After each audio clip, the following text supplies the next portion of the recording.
Chapter 6 The Dragon King. The ox-cart bumped across the wooden bridge that crossed over a moat. Then it passed the guards standing by giant wooden gates.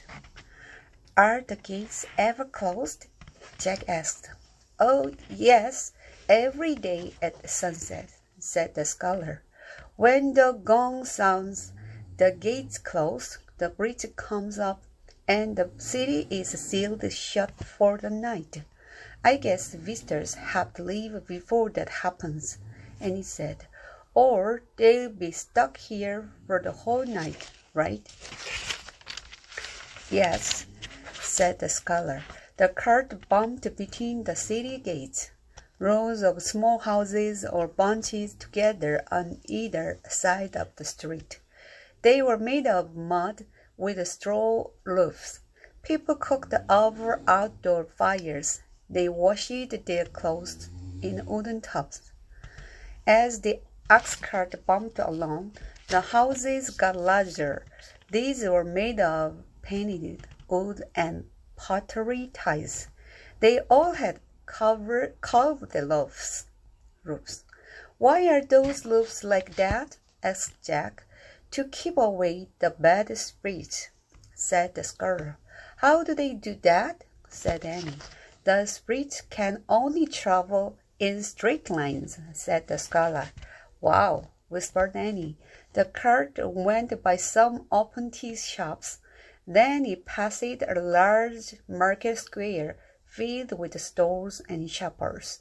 People were buying and selling fish, chickens, firewood, wagon wheels, silk cloth, furs, and jade jewelry. Some people were lined up at a store filled with tiny cages. "What's for sale there?" said Annie. "Crickets," the scholar said. "They make good pets. You can feed them tea leaves and enjoy their delicate song." The cart moved on toward the Dragon King's world palace. They stopped in front of the palace gate. "Green delivery!" the scholar shouted up to the guard at the tower. The guard waved them through.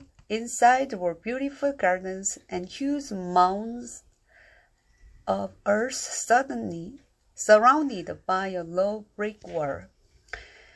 "That is the Imperial burial grounds," said the scholar, pointing at mounds. "Who is buried there?" asked Jack. "The ancestors of the Dragon King," said the scholar. "What are ancestors?" Annie asked. "They are the people in your family who lived before you," said the scholar. "Someday the Dragon King himself will be buried there. 300,000 workers have been building his burial tomb." "Oh, man," said Jack. He looked over his shoulder at the burial grounds. He wondered why it took so many workers to build a tomb. "No," said the scholar. Jack whirled around. "What's wrong?" he asked. The scholar pointed at the palace courtyard. A dark cloud of smoke was rising in the sky. "Fire!" said the scholar. "The books!" said Jack. "Hurry!" said Annie. The scholar snapped the reins. The ox trotted up the stone path. When the cart roared into the courtyard, the soldiers were everywhere. Some threw on a huge bonfire. Others were carrying bamboo strips down the steep stairs that led from the palace. "Are those books?" asked Jack. "Yes, the strips are tied together into different bundles," moaned the scholar. "Each bundle is a book. Look!" said Annie, pointing to the palace entrance.